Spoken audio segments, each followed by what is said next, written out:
নমস্কার বন্ধুরা, আমি ঠিকই আপনাদের স্বাগত জানাই। করে দেখাবো ডাল দিয়ে ডাঁটা, ডালি ডাঁটা। এখানে আমি মুসুর ডাল নিয়ে নিয়েছি আর নিয়ে নিয়েছি কুমড়োর ডাঁটা। এবার আমি ডালটাকে সিদ্ধ করে নেব। এখানে আমি মুসুর ডালটাকে সিদ্ধ করে নিয়েছি। এদিকে কড়াই একটু জল দিয়ে ডাঁটাটা একটু হালকা ভাপিয়ে নিচ্ছি।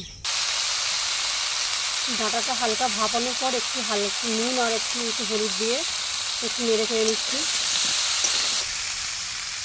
নুন হলুদ দিয়ে ডাঁটাটা আমার হালকা করে ভাজা হয়ে গেছে। একটু ভেজে করলে টেস্টি হয়, না হলেও এমনি করা যায়, না ভেজে একেবারে ডালের উপর দিয়ে করা যায়। এবার কড়াইতে তেল দিয়ে একটু ফোড়ন দিয়ে নেওয়া হয়েছে। এবারে দিয়ে দিল একটু পেঁয়াজ কুচি, পেঁয়াজ, টমেটো, লঙ্কা দিয়ে একটু ভালো করে কষিয়ে নেওয়া হচ্ছে।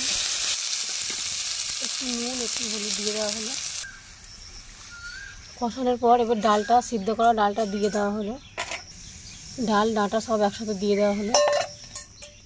তো বন্ধুরা দেখতেই পাচ্ছেন ডাল ডাঁটা সব একসাথে দিয়ে দেওয়া হয়েছে। এবার একটু মাখা মাখা হয়ে আসলে নামিয়ে নেব।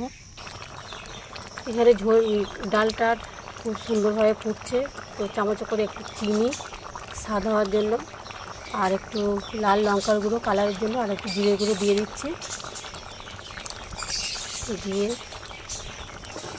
মশলাগুলো দিয়ে একটু নাড়িয়ে চাড়িয়ে নিচ্ছে। ডালটা একটু মাখা মাখা হয়ে আসে, নামিয়ে নেব। এখন ফুটছে।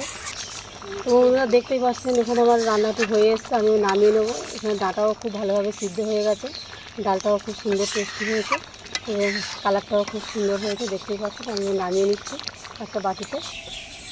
তো বন্ধুরা আমার ডালি ডাঁটা পুরো রেডি হয়ে গেছে, দেখতেই পাচ্ছেন ডালি ডাঁটা রেডি, আমি নামিয়ে নিয়েছি। তো আমার রান্নাটি যদি ভালো লেগে থাকে তো আপনারা লাইক, কমেন্ট আর শেয়ার করুন। আমার চ্যানেলটিকে সাবস্ক্রাইব করুন।